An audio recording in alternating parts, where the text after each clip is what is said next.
and in the end this is how your work is going to look.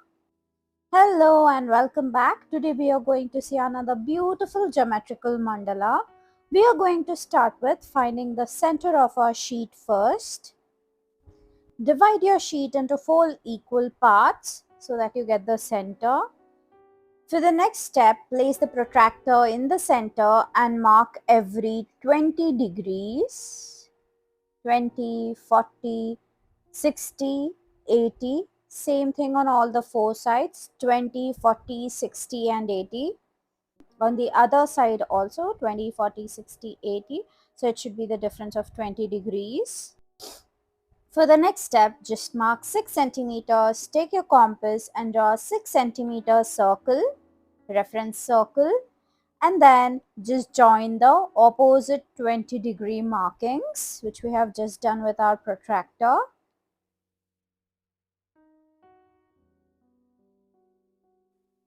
For the next step, we are just going to mark alternative points. This will form the center for our next semicircles to come. I'm going to measure 5 centimeters on my compass, and from the markings, the lines which we have just marked, we'll draw 5 centimeter semicircles. Leave a point, then with the next point draw the same semicircle, leave a point, then next draw the semicircle. So continue doing this. Alternative points, 5 centimeter semicircles. For the next step, measure 4.5 centimeters and from the same point draw the semicircles. Earlier we had drawn 6 centimeter semicircles, this time it is 4.5 centimeters.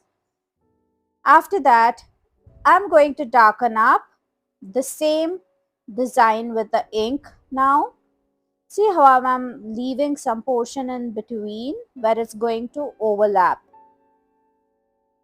Okay, where it's overlapping, just stop right there and continue marking the other side. We are just going to get the overlapping effect in the end by doing this.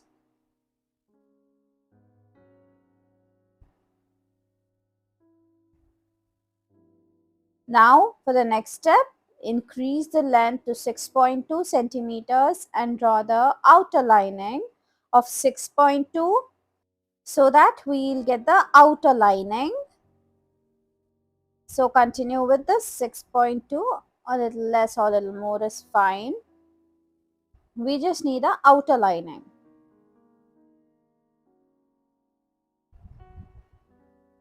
Then we'll darken up the space in between them.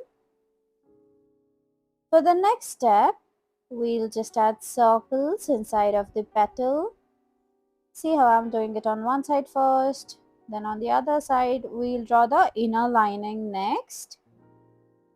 Draw a line on the inside and just fill it up with slanted lines. To the next step, we'll do the exact same thing, the circle or the rounded petal thing. On the outside of the petal, darken up all of the inside space. I'm just giving a small detailing for the center. It should look like a shadow effect and darken up all the remaining portion. The remaining space between the petals, we'll fill it up with spirals. Complete it. On one corner, just make it look like a paisley. Draw inner lining to them, just darken up the space. Do this on all the sides, and in the end this is how your work is going to look. I hope you liked what we have created. If so, please do like, share and subscribe to my channel, and I'll see you in the next video. Bye bye.